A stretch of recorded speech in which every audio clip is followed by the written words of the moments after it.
Summer 1940. The United Kingdom is gripped by the fear of a German invasion. France has been defeated, and a German air and seaborne assault on the British Isles looks imminent. As both Britain and Germany scramble to prepare, their air forces fight for control over the skies of Britain. For Germany, victory is essential for an amphibious landing. But even if they do win, could Germany ever really invade Great Britain? By June 1940, Britain is in a deep and growing crisis. German forces have decisively defeated France, resulting in the evacuation from Dunkirk. On June 10th, Norway surrenders following a German amphibious invasion, while on June 30th, Germany occupies the Channel Islands, British sovereign territory. Britain's pre-war plans did not foresee the country faced with German-occupied territory from Norway to the Spanish border. In June, Britain's home forces number 15 infantry divisions and 1 armored division, and most are understrength and undertrained. More troops arrive via evacuations, the Commonwealth, and through hasty recruitment. But there's not enough equipment to go around. British forces rush to build chains of pillboxes, mortar emplacements, and fortified houses across the country, especially along the coastal crust and interior general headquarters line. There are also more novel defenses, such as the flamme fougasse, barrels of napalm fired at invaders. Pre-prepared stay-behind guerrilla units are expected to hit flimsy German logistical routes after an invasion. There's also a mass recruitment drive for the new local defense volunteers. Within 6 days of its formation in May, 250,000 men outside of conscription age sign up, but with only 70,000 rifles to arm them, they'll use anything to fight. Improvised weapons could be usefully supplemented by a packet of pepper to interfere with the vision of any persistent unwelcome visitor. British fears stem from overestimating German power, especially in terms of tanks, mechanization, and airborne troops. Paratroopers in particular seem to render the Channel impotent as a defensive barrier. A June 1940 pamphlet warns, "Remember that if parachutists come, they will not be feeling at all brave. They will want you to give them food, means of transport, and maps. Do not give any German anything. Do not tell him anything. Hide your food in your bicycles. Hide your maps. See that the enemy gets no petrol." To British leaders, the German plan to dominate Europe is succeeding, and they're next on the list. We may therefore be sure there is a plan, perhaps built up over years, for destroying Great Britain, which after all has the honor to be Germany's main and foremost enemy. But Adolf Hitler has no plan for defeating Britain. A November 1939 Kriegsmarine report envisioned an invasion in East Anglia, but was not optimistic about its chances. In early July, Hitler tells his generals he still hopes Britain will surrender. Hitler astonished us by speaking with admiration of the British Empire. He said that all he wanted from Britain was that she should acknowledge Germany's position on the continent. He concluded by saying that his aim was to make peace with Britain on a basis that she would regard as compatible with her honor to accept. But on July 16th, with RAF bombers now striking German targets in Europe, Hitler orders preparations for Operation Sea Lion in somewhat tentative terms. Since England, in spite of her hopeless military situation, shows no signs of being ready to come to an understanding, I have decided to prepare a landing operation against England, and, if necessary, to carry it out. The Wehrmacht, Luftwaffe, and Kriegsmarine rush to develop a plan, but all three have different priorities and expectations. The Army favors a surprise invasion across a broad front by up to 40 divisions with tanks. A tactical analysis expects the operation to be similar to a large river crossing, in which aggressive spirit prevails. It is assumed that the battle is conducted in the manner of an attack across a river, but that no fire protection can be provided from the jumping offshore. Alle Führer gehören nach vorn. Ihr Beispiel entscheidet. All leaders need to be in front. All leaders need to be in front. Their example decides. The Navy points out that this is impossible. They don't have the transport to move 40 divisions and want a more concentrated attack to focus resources and evade the more powerful Royal Navy. General Franz Halder angrily responds, I utterly reject the Navy's proposal. From the point of view of the Army, I regard the proposal as complete suicide. I might as well put the landed troops straight through the sausage machine. The result is a compromise. The assault forces scale down to 13 divisions, 90,000 men, landing at 3 main locations isolated from the Royal Navy by mines. Supported by paratrooper drops, German forces would secure a line from Gravesend to Warsash. If successful, another force would land in Dorset and push for Bristol. As the invasion force increases to 260,000 German troops, they would push to a new line from Gloucester to Malden, encircling London. Planners expect that threatening the capital will lead to capitulation as it had in France. But the plan has many flaws. Surprise is impossible due to tidal variations along landing beaches, which means invading forces will land at different times. The 12 hours between the first 2 assault waves means defenders and the Royal Navy could isolate the beachheads or mount counterattacks. Germany has no marine infantry, little experience in amphibious landings, and lacks specialized equipment, especially landing craft. There are a few prototype landing craft in development, but the Kriegsmarine requisitions 2,400 continental river barges as transports to make up a deficit of 1.35 million tons in shipping. Some will need to be welded together to make it across the channel, while many would be permanently grounded after landing. Aside from a weak plan and lack of shipping, another obstacle is the Royal Air Force. So Hitler orders Luftwaffe Chief Hermann Göring to achieve air superiority over southern England, as a prelude to an invasion in late September. The RAF is battered after the Battle of France. They lost 1,500 killed, including 300 pilots and 950 aircraft over France. The Luftwaffe lost approximately 3,600 killed or missing, with 4,000 aircraft lost. Most Luftwaffe losses, though, were bombers or transports, while most RAF losses were fighters vital for the defense of Britain. RAF Air Chief Marshal U. Dowding resisted calls to send more RAF fighter squadrons to France. Once it was a lost cause.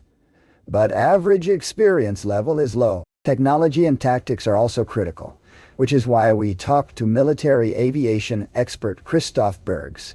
To set the stage for any invasion, the Luftwaffe had to achieve air superiority over Britain. During the ensuing battle, both sides quickly realized that, well, the twin-engine fighters, Bf-110s, the dive bombers, the Ju-87s, and the biplanes, Gloucester Gladiators, and all the bombers were very vulnerable. In fact, the highest RAF crew losses during the battle was from Bomber Command, flying missions into Germany. Yet the battle for air superiority would be largely fought between the fighters, the Spitfires, the Hurricanes, and the Bf-109s. Here we have, of course, the classic debate, Spitfire versus Bf-19, which was superior. Well, actually, both planes are remarkably similar with almost equal performance. They had short range. They were fast. They had strong climbs and technologically sophisticated for the time. Stronger firepower, a better initial dive and direct fuel injection spoke in favor of the Bf-109. But the Spitfire was better in sustained turns, but it did lack direct fuel injection and heavy firepower. Then there was, of course, pilot skill and tech. Though they had taken quite substantial losses in France, the Luftwaffe pilots on the whole had more combat experience. They preferred attacking from above and operated in pairs for the ROT, with a 4-plane swarm formation. And as such, they actually use the same sort of 2-ship, 4-ship configuration that we largely see in use today with modern air forces. The RAF instead flew in a tight 3-plane wig formation, the standard of the time. Wingmen concentrated on maintaining formation and following the leader, and this made the formation rather unwieldy, once in the air and very slow to respond to sudden threat. At first, Fighter Command was somewhat reluctant to introduce changes and tactical reforms, as retraining takes time that Britain didn't have. And as such, some squadrons started to modify tactics on their own initiative. Yet, 3 important elements spoke in favor of Britain. First, we, of course, have geography. German fighters had limited range and limited their combat time over Britain. By contrast, British pilots could land and even resume the fight half an hour later after being refueled and rearmed. Also, British pilots, when in need, bailed out over friendly territory and could thus take up the fight again if they were not wounded, unlike the German pilots who were captured. The second advantage was radar. Now, radar, or the chain home, radar system could identify Luftwaffe formations long before they crossed the channel, giving the RAF ample time to scramble fighters. Radar was part of the first sophisticated integrated air defense system, including, of course, next to radar, the ground observers and the filter rooms that would quickly disseminate all that important information to the aircraft batteries as well as the squadron bases. This meant that the Luftwaffe could not attack at surprise. Finally, the Luftwaffe was fighting a battle it was not designed for. While it certainly focused on bombers as the main tool of delivering air power, this was very much entrenched in German operational thinking. It had been created mainly for continental operations, as we saw in Poland. And over Britain, it was fighting a battle that probably no air force was equipped to win in 1940. In July 1940, the Battle of France makes way for the Battle of Britain. The Luftwaffe has approximately 2,200 immediately serviceable aircraft, mostly bombers and dive bombers in Luftflotten 2 and 3 across the Channel, and Luftflotte 5 in Norway. They will face off against roughly 640 combat-ready aircraft, mostly Hurricanes and Spitfires, in the 4 main RAF command groups. The brunt of the attack is expected to fall against No. 11 Group, commanded by New Zealander Air Vice Marshal Keith Park, with the other groups providing support as needed. From mid-July to August 12th, the Luftwaffe launches the Kanalkampf, the Channel Battle. Fighting over the English Channel, they aim to bomb British convoys and force RAF fighters into dangerous dogfights over the water. These early air battles disprove some interwar theories on aerial combat, like the idea aircraft equipped with rear gunners outmatch single-seat fighters, British Boulton-Paul Defiants, German Stukas, and Bf-110 suffer high losses to modern fighters. Luftwaffe losses outnumber RAF losses, but Dowding realizes he cannot match Luftwaffe raids plane for plane without unsustainably high casualties. Eventually, British convoys stop using the channel and mostly give up the airspace to the Luftwaffe. It appears Goering has won the opening phase.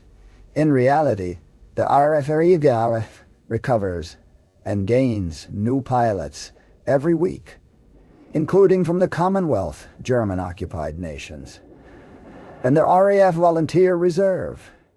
But pilot experience varies greatly. New arrivals have as little as 9 hours flight time in an operational unit with no aerial combat training. In Phase 2 of the battle, the Luftwaffe targets coastal radar installations, RF bases, and aircraft factories. The Luftwaffe does knock out some radar stations, but it's hard for them to confirm damage. And they don't target the stations consistently, meaning damage, is quickly repaired. As fighting moves over southern England, Dowding only sends up enough fighters to challenge Luftwaffe bombers and disrupt raids. These tactics make the Luftwaffe think their RAF is on its last legs, and Göring plans a knockout blow in mid-August called Adlerangriff, Eagle Attack. From August 13 to 19, the Luftwaffe launched mass attacks against RAF fighter infrastructure, peaking on August 15 with 1,800 sorties. The skies over southern England are filled with daily dogfights as casualties mount on both sides. A lack of ammunition means combat is often short and sharp. Tracers passed above and below, curving downwards and giving the impression of flying in a gigantic cage of gilt wire. I looked for another target, and a Hun passed just to the right of me, and slightly above. I raised the nose, and at about 75 yards, opened fire. After 2 or 3 seconds, the steady rhythm of the Hurricane's 8 Browning machine guns turned into a series of feeble clicks. A quick glance in the mirror showed 3 more 109s on my tail, so I flicked the Hurricane on its side, skidding and turning until I was going flat out. The Luftwaffe damages several air bases and ammunition depots, but the British repair most of the damage, and the Germans rarely launch follow-up attacks. One experimental unit, Erprobungsgruppe 210, has success using Bf 110s in a ground attack role.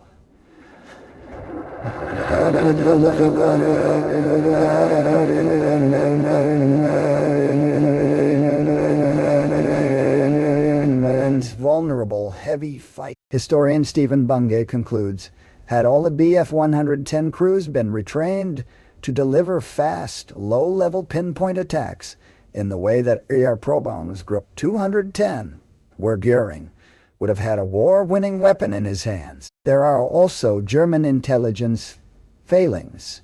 The Luftwaffe loses around 50 planes attacking non-fighter command bases, and they mistakenly assume all RAF strength is concentrated in the south. On August 15th, a poorly escorted force of Heinkel bombers from Norway attempts to raid northern England, anticipating few defensive fighters.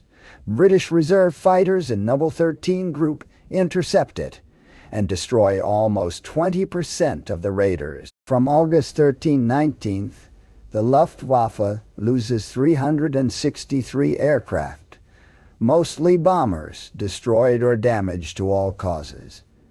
The RAF loses just 178. The British are downing German planes, but almost all British losses are fighters.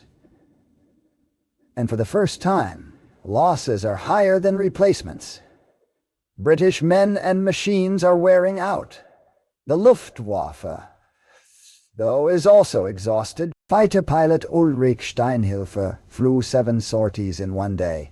Although most of us were still not outwardly showing major signs of nerves, arguments were becoming more frequent. Tempers frayed quicker. The strain of unrelenting frontline flying was beginning to show. However, experience does improve Luftwaffe tech. They use feints to confuse British radar. And by late August, the Luftwaffe better understands the RAF sector system, hitting fighter air bases like Biggin Hill daily. Squadron leader Deacon Elliott recalls, no sooner had the squadron landed and refueled than the Germans bombed the airfield, this the second time in 2 days running. And the place was a terrible shambles. 29 killed yesterday, another 7 today. The RAF still has more pilots than planes, but numbers are dropping from 1,400 pilots in July to 1,000 by the end of August. Czechoslovakian and Polish pilots in Britain are now fully mobilized, despite doubtings, concerns about language problems.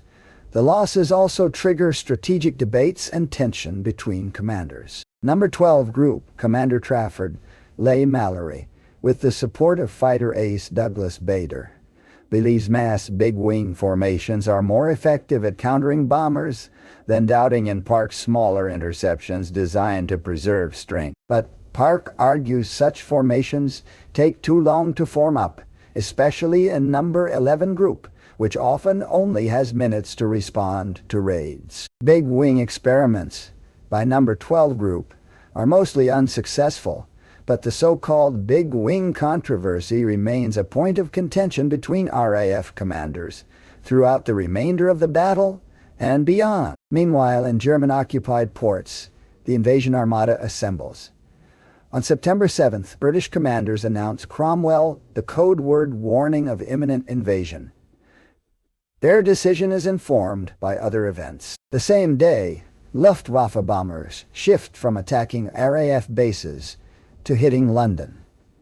Some claim the change is because Hitler is outraged by an RAF raid on Berlin, which was retaliation for an earlier, likely accidental bombing of London. Others think Goering hopes to provoke the RAF into a final battle that would damage British morale before an amphibious landing. The result, however, is a reprieve for the RAF. Attacks on RAF bases slowed down, and although they're still losing fighters, the infrastructure to replace them recovered. 11 Group Commander Keith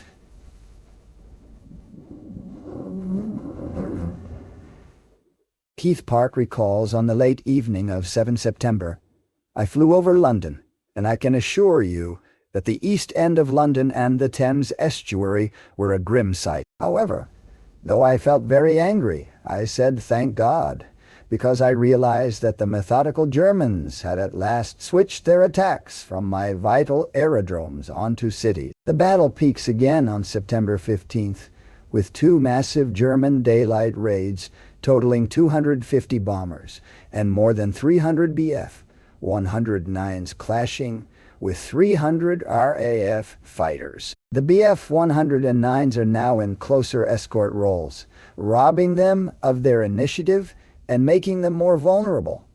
The raids cost the Luftwaffe 80 planes, including 23 Bf-109s, for 35 RAF loss. 2 days later, Hitler postpones the invasion of Britain indefinitely.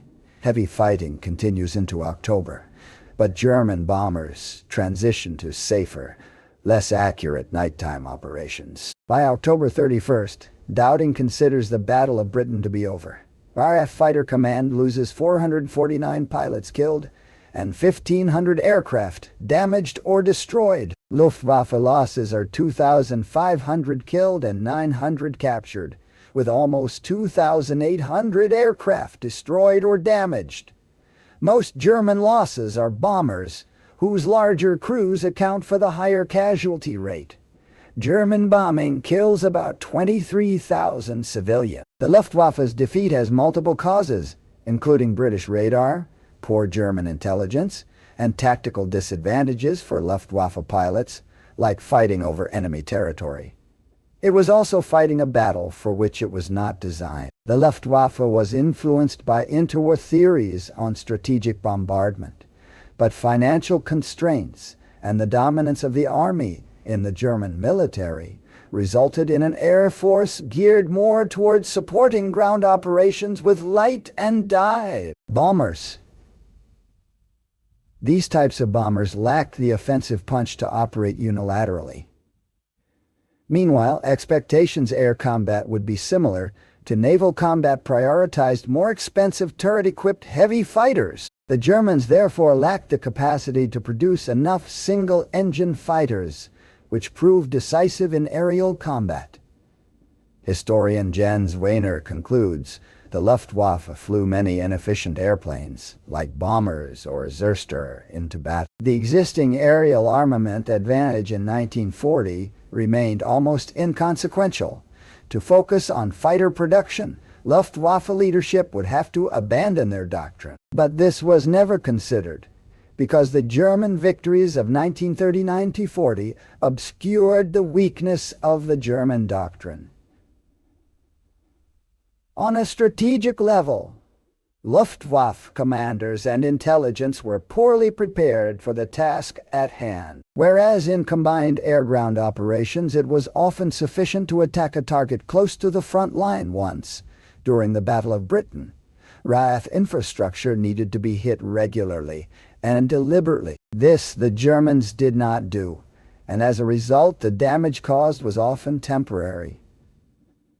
The RAF, on the other hand, had been developed to counter the threat of strategic bombers and defend British airspace. Neville Chamberlain deserves some credit for this, as he prioritized funding for single-seat fighters like the Spitfire, partly for financial reasons, while others, including Churchill, favored bombers or heavy fighter. The government also funds and supports radar and the sophisticated system which underpinned RAF fighter command operations.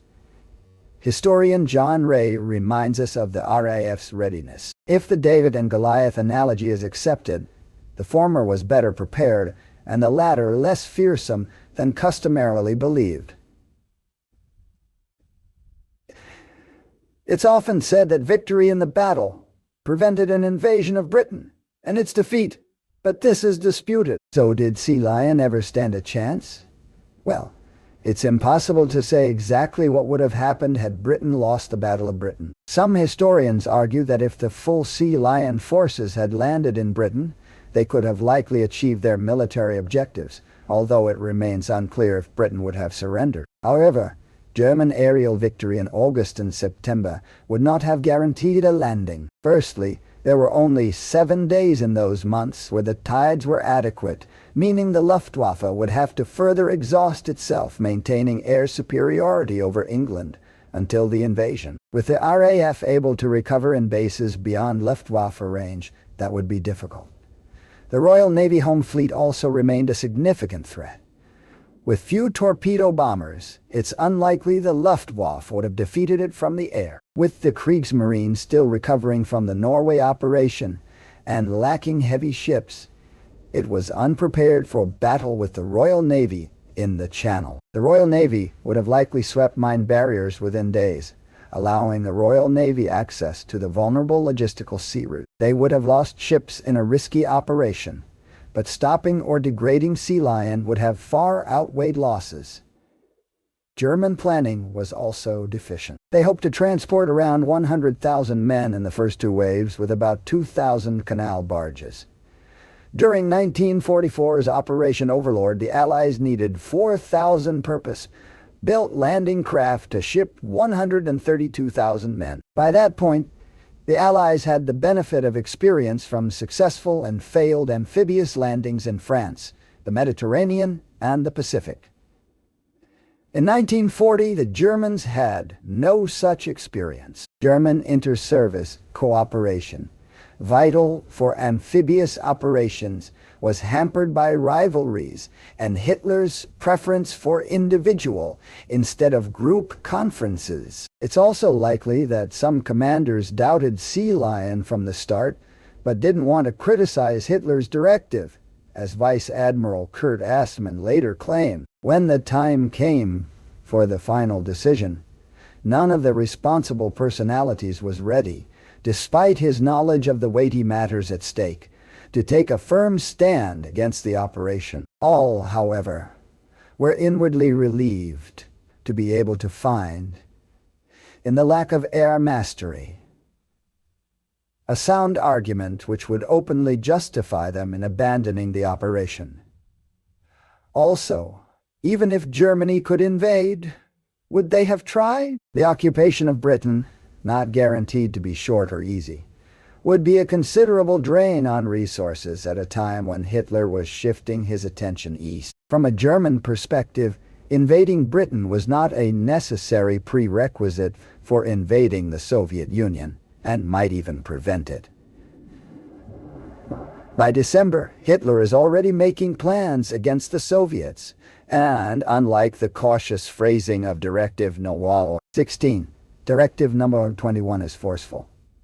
The German Wehrmacht must be prepared to crush Soviet Russia in a quick campaign, even before the conclusion of the war against England. For this purpose, the army will have to employ all available units. So, as 1941 looms, Britain is still in the fight, and with Hitler's obsession with the Soviet Union pushing towards a massive escalation in the war, Germany will soon find itself fighting the two-front war it desperately wants to avoid. The Battle of Britain, especially in the UK, is remembered as a struggle of the few, a handful of fighter pilots against a mighty Luftwaffe. But this narrative often leaves out the roles of bomber crews, coastal command, the observer corps, radar operators, plotters, ground and repair crew, anti-aircraft gunners, and air raid wardens, among others. If you want to learn more about these people on the ground and the intricacies of Britain's radar and their strategic interception system, you should check out the Battle of Britain documentary series by Real Engineering. Using state-of-the-art 3D animations and primary accounts, this documentary series is a deep dive into often overlooked aspects of the battle. And if you want to learn more about the massive logistical effort behind the Second World War's biggest amphibious operation, and why it succeeded where Operation Sea Lion never stood a chance, you should also check out Real Engineering's Logistics of D-Day series. And where can you watch the Battle of Britain and Logistics of D-Day? On Nebula, a streaming service we're building together with other creators, and where we don't have to worry about YouTube's almighty algorithm or advertising guidelines. On Nebula, you can watch exclusive content like the Battle of Britain, or Logistics of D-Day, or our World War II documentary series 16 Days in Berlin and Rhineland, 45, and all that is available in 4K resolution, and also can be watched on your smart TV or phone. If you sign up at nebula.tv/realtime history, you can get Nebula for just $30 for an entire year. On Nebula, we and other creators also upload our regular videos ad-free and earlier than on YouTube. So you could watch Real Engineering's deep dive into the Spitfire on Nebula too. Again, that's Nebula TV/realtime history for just $30, while also supporting this channel. Usual, you can find all our sources in the video description below. Don't forget to check out our video on the Battle of France if you want to learn more about the Battle of Britain. If you're watching this video on Patreon or Nebula, thank you so much for the support. I'm Jesse Alexander, and this is a production of Real Time History, the only history channel that's stockpiling pepper for persistent, unwelcome visitors.